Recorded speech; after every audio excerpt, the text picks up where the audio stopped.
Retrocé, on poursuit. Alors, aussi. Juste, c'est normal qu'on ait beaucoup parlé de ce qui s'est passé en tribune, de ce qui s'est passé à l'intérieur sur le terrain aussi avec cette agression, parce que c'est grave. C'est très grave. Mais bien sûr. Et tu fais bien de le rappeler. Et c'est normal qu'on ait beaucoup parlé de ce qui s'est passé.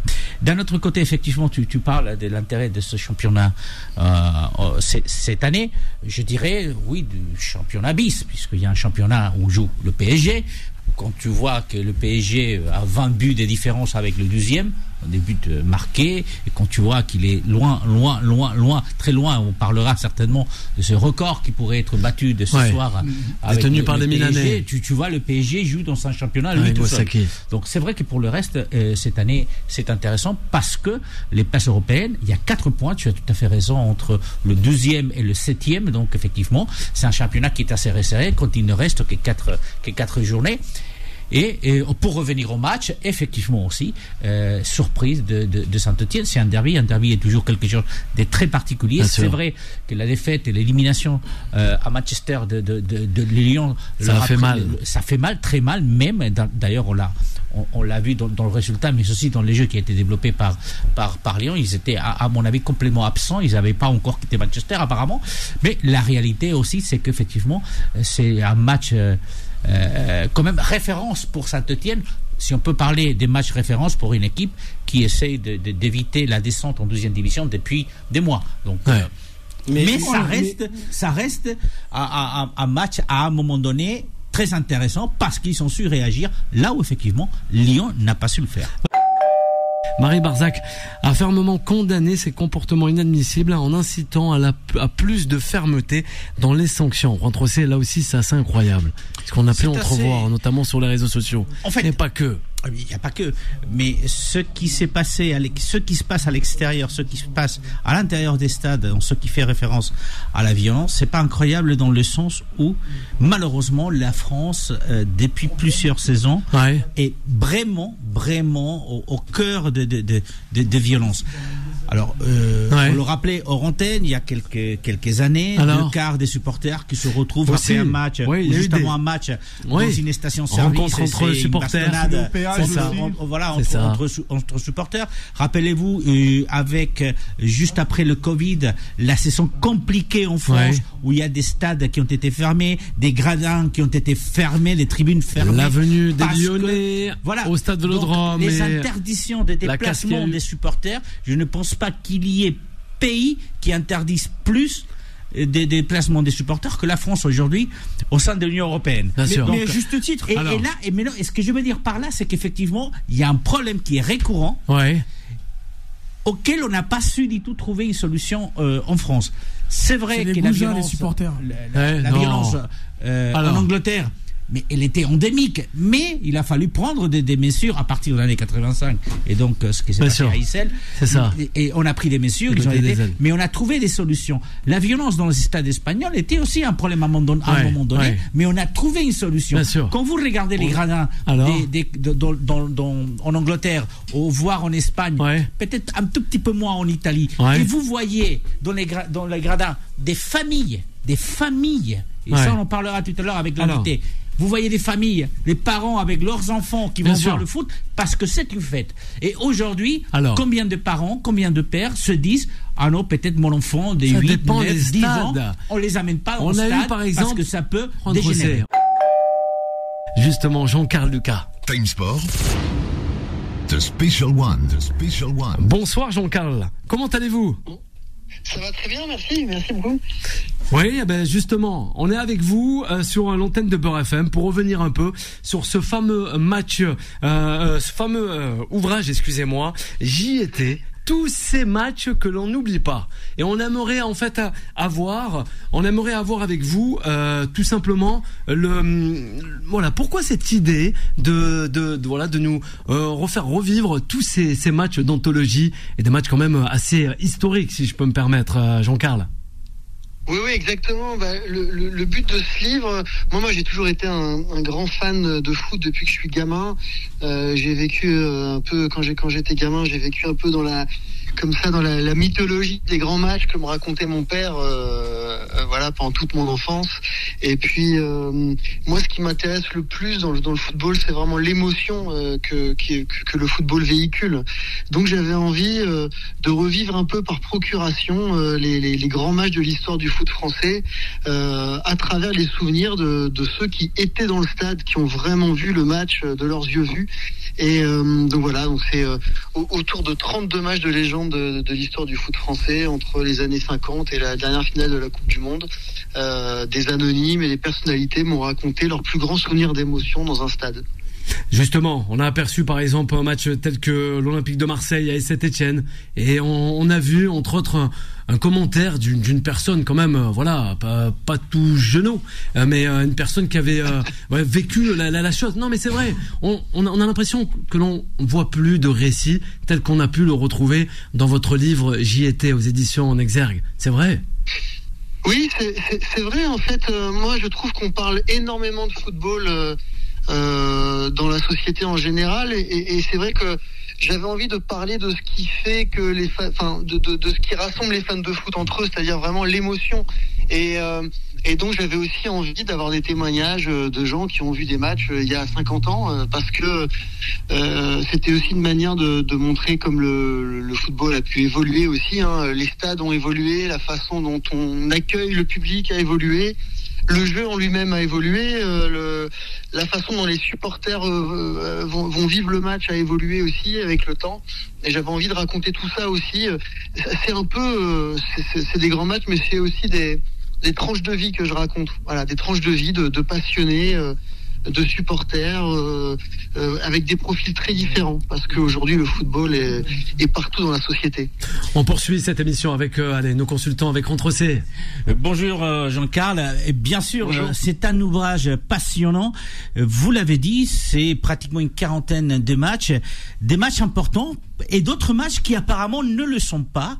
Comment ça s'est produit cette sélection? Parce qu'en fait, c'est l'originalité aussi de cet ouvrage, c'est que vous faites à chaque match une petite intro, et puis la personne qui était raconte pourquoi ce match, qui n'est pas forcément un match magnifique, mais pourquoi ça lui a tellement manqué. D'où vient justement cette idée de donner cette forme très particulière à cet ouvrage, parce qu'en même temps, et là on en disait tout à l'heure, vous montrez le football d'il y a 50 ans, comme vous avez dit, quand on pouvait laisser un vélo au stade Vélodrome et personne ne le volait, quand vous pouvez passer juste en donnant un petit coup d'œil à votre billet, quand il n'y avait pas l'estadier que vous asseyez, ou que voilà. Donc, et le football d'aujourd'hui. Et encore une chose, vous faites vraiment, et c'est l'intro de ce livre, et ça c'est important, vous faites un plaidoyer pour que les parents amènent les enfants au football, parce que c'est Absolument. Ça, effectivement, non? Oui, effectivement. Moi, je suis venu au football et je suis venu au stade par l'intermédiaire de mon père, qui m'a emmené pour la première fois au Parc des Princes quand j'avais 7 ans pour une finale de Coupe de France, et ça a marqué ma vie vraiment profondément en fait. Et moi je suis quand même content qu'aujourd'hui on voit beaucoup de jeunes, d'enfants dans les stades. Je trouve que c'est une évolution plutôt positive du football. Et puis oui, alors pour revenir sur le choix des matchs, c'est quand même des matchs qui ont marqué par l'enjeu. C'est des grandes finales, des grands matchs de Coupe d'Europe, des exploits, des grandes défaites aussi. Et c'est pas forcément des beaux matchs, mais l'émotion, elle vient pas forcément uniquement sur la beauté du match, la beauté des actions. Elle vient aussi évidemment de l'enjeu, du scénario du match. Et puis je crois aussi beaucoup, l'émotion, elle vient aussi parce que on arrive, on vient en tant que spectateur à un moment de sa vie aussi, qui fait que ce match-là qu'on est en train de voir a une résonance particulière. Et c'est toutes ces histoires-là aussi de transmission, de filiation que j'ai voulu raconter dans ce livre. Parce que le foot, c'est pas juste un sport, en fait. C'est vraiment un grand match de foot, c'est comme un grand événement du monde. Hein. Oui. On se souvient tous de où on était le 12 juillet 98. quand les Bleus ont gagné leur première Coupe du Monde. Voilà, c'est un grand événement du monde. Moi, j'ai un témoin qui m'a dit voir une finale de Coupe du Monde, c'est comme si j'avais vu le premier homme marcher sur la Lune, quoi. D'ailleurs, parce que et c'est ça qui est aussi très intéressant, que c'est dans ces matchs qui sont racontés par ceux qui étaient dans les tribunes, ils racontent des anecdotes, des choses qu'on n'est pas censé peut-être savoir parce qu'on n'était pas là. Et là, je vais vous en sortir 2 ou 3 parce qu'il y a une anecdote qui m'a beaucoup touché. C'est le match France-Allemagne, c'est le mondial, la demi-finale 82. Et vous faites parler 2 personnes, mais notamment Christian Lopez, qui est celui qui était remplaçant en équipe de France et qui va remplacer Battiston, et qui lui raconte que quand la série des tirs au but arrive, il était le 7e tireur et qu'il avait la trouille. Oui, exactement. Ouais. Il avait une peur bleue d'avoir allé à tirer son tir au but, parce que en plus de ça, quelques mois avant, il avait raté un tir au but en finale de la Coupe de France avec Saint-Étienne. Et Saint-Étienne avait perdu la finale à cause de ce tir au but. Donc il n'était pas dans les meilleures dispositions pour tirer un éventuel tir au but. Oui, c'est effectivement ce que j'aime raconter aussi dans ces histoires-là, c'est la petite histoire dans la grande histoire, quoi. Et là, dans le cas de Christian Lopez, c'est vraiment...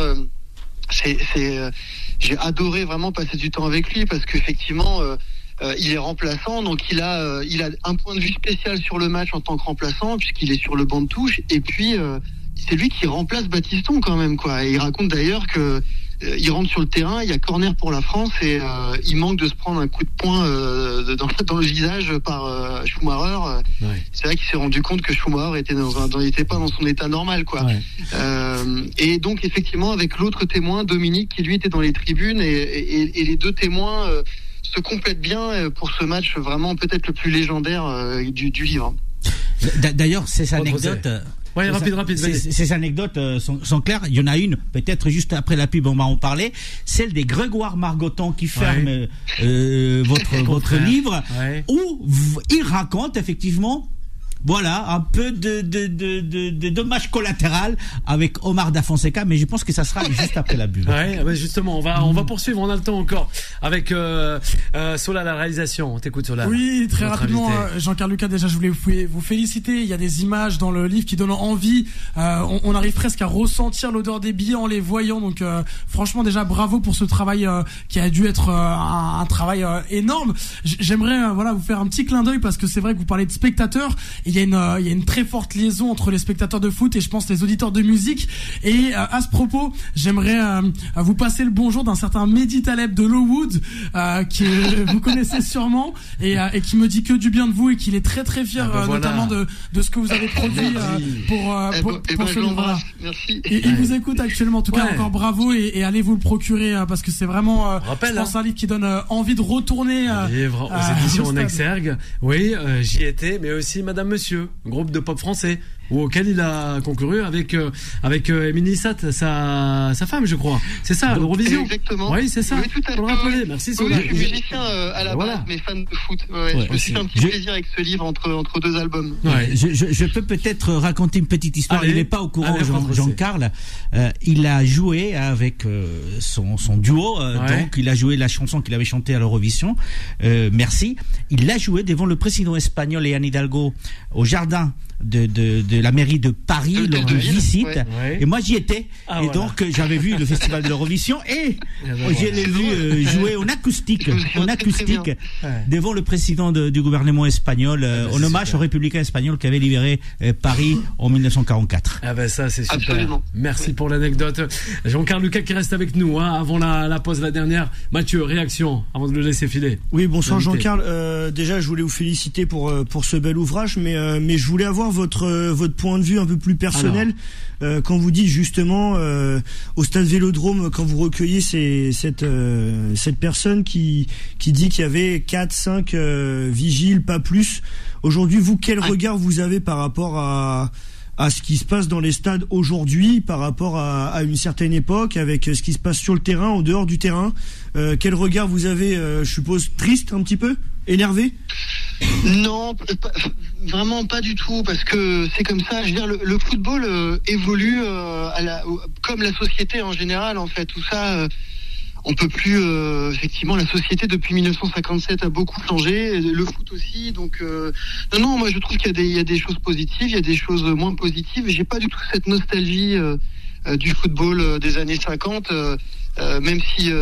C'est génial de se souvenir qu'il y a une époque où les matchs se passaient comme ça. Il raconte par exemple que dans le Vélodrome, il n'y avait même pas d'horloge en fait. Les gens savaient même pas combien de temps il restait à jouer et à vrai dire, ils s'en foutaient en fait. Ils étaient là. Le football était un pur divertissement et il n'y avait pas du tout l'enjeu que. Mais moi, en même temps, ce truc de la compétition, de l'enjeu, c'est ça que j'adore aussi. Hein. C'est ça qui me donne des grandes émotions. Et voilà. Et quand on perd un match et que en 3 minutes on renverse le score, voilà, c'est aussi parce qu'on a envie de gagner, etc. Et qu'il y a de l'enjeu, il y a parfois de la rivalité, etc. Donc pas de nostalgie. Moi, je suis content, comme je disais tout à l'heure, que quand même, globalement, malgré tout, on peut. Il y a quand même. Tout le monde va au stade aujourd'hui. Hein, des jeunes, des moins jeunes, des femmes, des enfants. Et je me souviens d'une époque au début des années 90 où l'ambiance dans les stades, c'était pas comme ça quand même. Il y avait très peu de femmes, très peu d'enfants et on entendait des choses pas toujours très sympas, quoi. Bien beaucoup plus qu'aujourd'hui, quoi.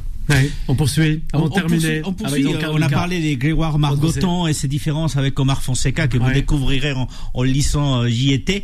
Et ça vaut vraiment la peine. D'ailleurs, c'est Grégoire Margoton qui ferme. Hein, c'est la dernière histoire qui est racontée. Mais il y a aussi une autre qui ouvre pratiquement le livre et qui est très intéressante, celle de Michel Drucker, parce que beaucoup de monde a oublié que Michel Drucker a commenté, était commentateur, journaliste sportif, au début de sa carrière, qu'il a notamment commenté plusieurs finales, et notamment cette finale de 1970 en Mexique, où le Brésil donc a battu l'Italie. Ce sont des matchs et Michel Drucker vous l'a raconté, des matchs qui l'ont vraiment marqué. Qu'est-ce qu'il y avait de magnifique dans ce match particulier, même si c'était une finale? Ouais, je pense que c'est la première finale en Mondovision, la première finale en couleur. Je dirais c'est la première finale moderne, quoi. Voilà. Et puis c'était vraiment l'équipe mythique du Brésil, peut-être la plus mythique de l'histoire, avec un Pelé au sommet de son art. C'est une Coupe du Monde magnifique. Et puis moi, j'avais vraiment envie de donner la parole, effectivement, à Michel Drucker, qui, ça a été son premier métier, hein, de commenter des matchs et d'être journaliste sportif. Je crois qu'il a commenté 5 Coupes du Monde dans sa carrière. Et c'est pareil, quoi. Le fait qu'il y ait Michel Drucker et Grégoire Margoton dans le même livre, on voit à quel point le métier a changé aussi. Michel Drucker me raconte qu'il n'avait pas de retour dans la tribune. Hein. Il s'était acheté une paire de jumelles pour bien voir ce qui se passait sur le terrain. Enfin, vous imaginez la différence avec aujourd'hui. Mais ce que j'ai beaucoup aimé interviewer des commentateurs ou des commentateurs radio aussi. Tout à fait. Parce que ce sont eux vraiment qui vont transmettre aussi cette émotion, hein, à travers les mots qu'ils vont choisir à des moments clés du match. Et j'ai bien aimé aussi Grégoire Margoton qui m'explique qu'en fait il y avait tellement d'émotions sur cette égalisation d'Mbappé en finale contre l'Argentine